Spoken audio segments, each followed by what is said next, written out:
ചെയ്തുകൊണ്ട് ഇന്നത്തെ വീഡിയോയിലേക്ക് കിടക്കുകയാണ്. ഇന്നത്തെ വീഡിയോ ഒരു മത്തങ്ങ എരിശ്ശേരിയാണ്. വ്യത്യസ്തമായ രീതിയിലും രുചി കൂടുതലുള്ളതുമായ ഒരു മത്തങ്ങ എരിശ്ശേരിയാണ് ഞാൻ ഇന്നിവിടെ തയ്യാറാക്കി കാണിക്കുന്നത്. എല്ലാവരും മത്തങ്ങ എരിശ്ശേരി വെക്കുന്നുണ്ട്. ആ കൂട്ടത്തിൽ ഞാൻ തയ്യാറാക്കുന്നതും കൂടെ നമുക്കൊന്ന് കണ്ടു നോക്കാം. അതായത് നമ്മൾ പായസത്തില് ഏതുതരം പായസം വെച്ചിരുന്നാലും അതിൽ നമ്മൾ എന്തെല്ലാം സാധനങ്ങൾ ചേർത്താലും അതിലൊരു ചെറിയ നിസ്സാരമായ ഒരു ഉപ്പ് ചേർത്തില്ലെങ്കിൽ ആ പായസത്തിന് ഒരു ടേസ്റ്റും ഉണ്ടാവില്ല എന്ന് പറഞ്ഞതുപോലെ നമ്മൾ എന്തെല്ലാം സാധനങ്ങൾ ചേർത്ത് മത്തങ്ങ എരിശ്ശേരി വെച്ചിരുന്നാലും അത് ഉപ്പല്ല, അതിൽ വേറൊരു സാധനം നമ്മൾ ഇതിനകത്ത് ടേസ്റ്റ് കൂടാൻ വേണ്ടി ചേർക്കുന്നുണ്ട്. ആ സാധനം ചേർത്താൽ മാത്രമേ നമുക്ക് ഒരു സാധനവും ഒന്നുമില്ലാതെ നമുക്ക് ചോറ് കഴിക്കാൻ എരിവും പുളിയും എല്ലാവിധ ടേസ്റ്റുകളും ഉണ്ടാവണമെങ്കിൽ ഈ ഒരു സാധനം കൂടെ നമുക്ക് ചേർക്കണം. അതിന് എന്തൊക്കെ ഇൻഗ്രീഡിയൻസ് ആണ് വേണ്ടെന്നുള്ളത് നമുക്കൊന്ന് കണ്ടു നോക്കാം. അപ്പൊ നമുക്ക് വീഡിയോയിലേക്ക് കടന്നാലോ? എല്ലാവരെയും ഞാൻ ഒരിക്കൽ കൂടി സ്വാഗതം ചെയ്തുകൊണ്ട് വീഡിയോയിലേക്ക് പോകുന്നു. വരും. ഞാൻ 1 കിലോ മത്തങ്ങയാണ് എരിശ്ശേരിക്ക് വേണ്ടി ഞാനിപ്പോൾ എടുത്തിരിക്കുന്നത്.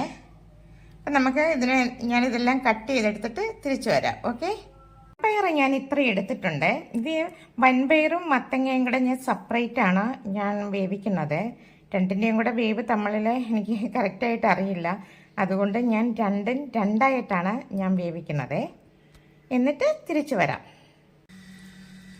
അപ്പോൾ അത്രയും മത്തങ്ങ ഞാൻ കട്ട് ചെയ്തു. അതിൻ്റെ കൂടെ കുഞ്ഞൊരു സവാള, 3 പച്ചമുളകും കൂടെ ഞാൻ കീറിയിട്ടിട്ടുണ്ട്.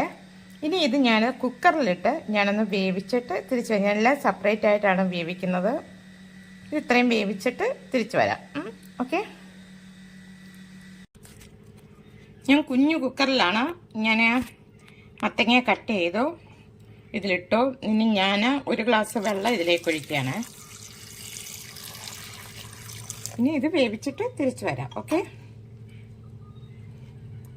അപ്പോൾ മത്തങ്ങ എരിശ്ശേരിക്ക് ഞാൻ ഒരു നുള്ള് 1/4 സ്പൂൺ ജീരകം, 1/4 സ്പൂൺ മഞ്ഞൾപ്പൊടി, 1 പച്ചമുളക്, ഇത്രയും 4-5 ചെറിയ ഉള്ളിയും കൂടെ ഞാൻ എടുത്തിട്ടുണ്ട് മിക്സിയിലിട്ട് അരയ്ക്കാൻ വേണ്ടി. ഞാൻ 3 പച്ചമുളക് കണ്ട് ഞാൻ കീറിയിട്ടിട്ടുണ്ട് മത്തങ്ങയെ വേവിക്കാൻ വേണ്ടി. അതിൻ്റെ കൂടെ ഈ ഒരു പച്ചമുളകും കൂടി ഇട്ട് ഞാൻ മിക്സിയിലിട്ട് നന്നായിട്ടൊന്ന് അരച്ച് തിരിച്ചു വരാം. അപ്പോൾ ആവശ്യത്തിന് എണ്ണ ഒഴിച്ച് കടുക് വറക്കുക. കടുക് വറുത്തത് കോരി വെച്ചതിന് ശേഷം ഞാൻ 1 മുറി തേങ്ങയാണ് ഞാൻ അരയ്ക്കാനായിട്ട് എടുത്തത്. അതിൽ 1 പിടി തേങ്ങ ഞാൻ മാറ്റി വെച്ചിട്ടുണ്ട്. കാര്യം കടുക് വറുത്തതിനകത്തിട്ട് നമുക്ക് വറുത്ത് കോരണമല്ലോ എരിശ്ശേരിക്ക്. ഇതൊരു മെറൂൺ കളറായപ്പോൾ ഞാൻ വറുത്ത് കോരി മാറ്റി വെച്ചു. അപ്പോൾ നമ്മുടെ കുക്കറിൽ വെന്ത സാധനം ഞാൻ ഒരു ചട്ടിയിലേക്ക് മാറ്റി. ഇനി ഇതിലേക്ക് വൻപയർ വെന്തത് ഞാൻ ഇതിലേക്ക് ഒഴിക്കുന്നു. അതിൻ്റെ ജ്യൂസും എല്ലാം കൂടെ ആവശ്യത്തിന് ഉപ്പും ചേർക്കുക.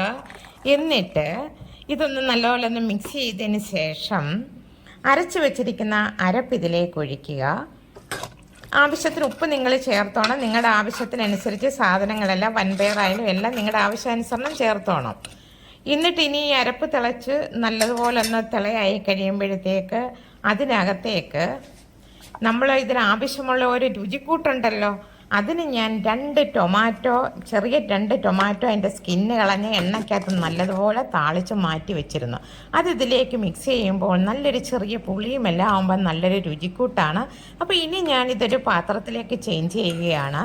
അപ്പോൾ ഞാൻ എല്ലാവർക്കും ഈ വീഡിയോ ഇഷ്ടപ്പെട്ടെന്ന് കരുതുന്നു. ഇതുപോലെ എല്ലാവരും ട്രൈ ചെയ്യുക. ഒരു ചെറിയ പുളിപ്പൂടൊക്കെ ഉണ്ടെങ്കിൽ നമുക്ക് നല്ലൊരു ടേസ്റ്റ് ഉണ്ടാകും. അപ്പോൾ ഇതൊരു പാത്രത്തിലേക്ക് മാറ്റുക. എല്ലാവർക്കും വീഡിയോ ഇഷ്ടപ്പെട്ടെന്ന് കരുതുന്നു. ഇനി അടുത്തൊരു വീഡിയോയുമായിട്ട് ഞാൻ നിങ്ങളുടെ മുന്നിൽ എത്തുന്നതായിരിക്കും. നന്ദി, നമസ്കാരം.